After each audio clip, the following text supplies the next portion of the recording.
Let's make a hybrid rocket engine model out of pasta! What could possibly go wrong? A lot. Let's go!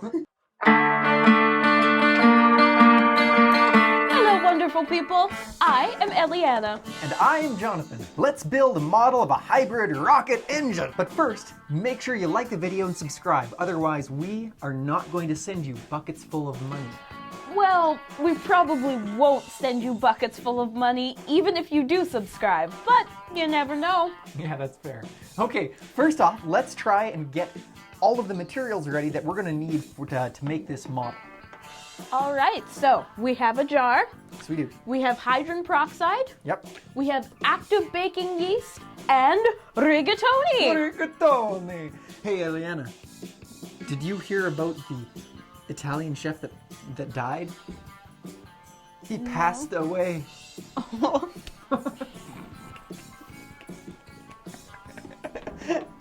So, we're going to move on and pretend none of that ever happened. All right, so we also have a few sections of half-inch copper pipe to use as a nozzle, but you won't need that to start. Now, we've also gone ahead and taken a normal canning jar, and we've punched a hole in the lid about 3/8 of an inch. You're going to need to have that hole to relieve the pressure that we're going to be creating. All right, so we will be filling this jar about half full of hydrogen peroxide. That's right. Go ahead and do that now.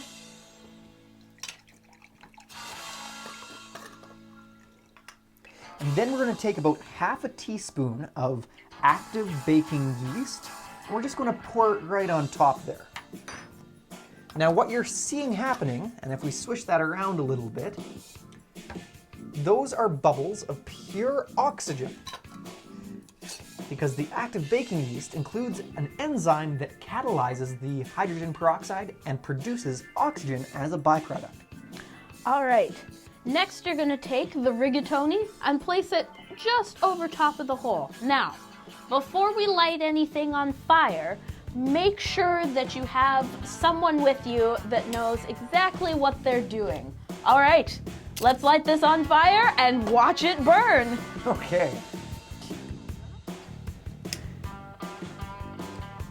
There we go. Okay, it's just a little bit.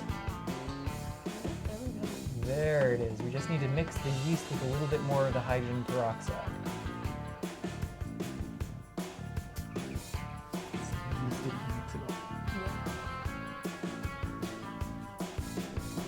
So what's happening is the complex carbohydrates in the rigatoni, the pasta, are being oxidized by the oxygen coming up through that hole in the jar.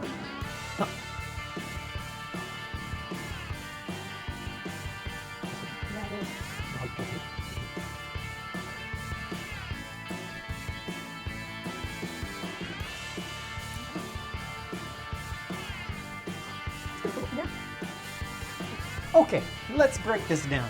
I'm sure some of you are thinking, "Woo, you made a pasta candle. Good job, Jonathan." Well, shut up, Luke. It's not quite accurate. You see, other flames like this candle and fireplaces need 3 things to survive. They need fuel, heat, and an oxidizer, typically oxygen.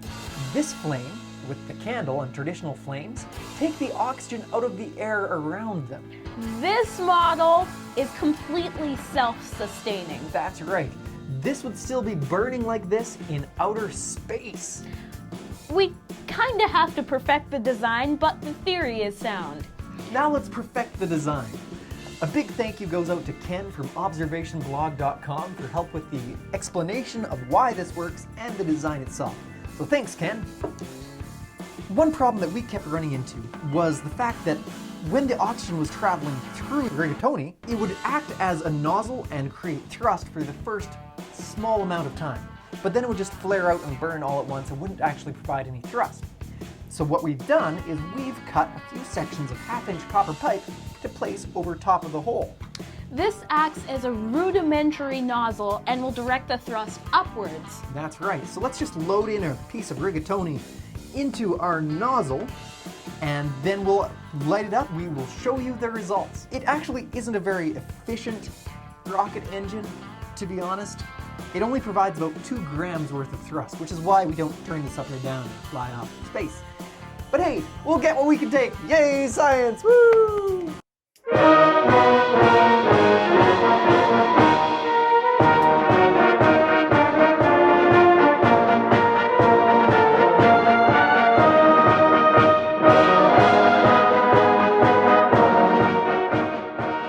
Engine rocket fuel. Dang it. Hey, Eliana, why was the Italian chef late for dinner? Why? Because he was too busy making a rocket engine.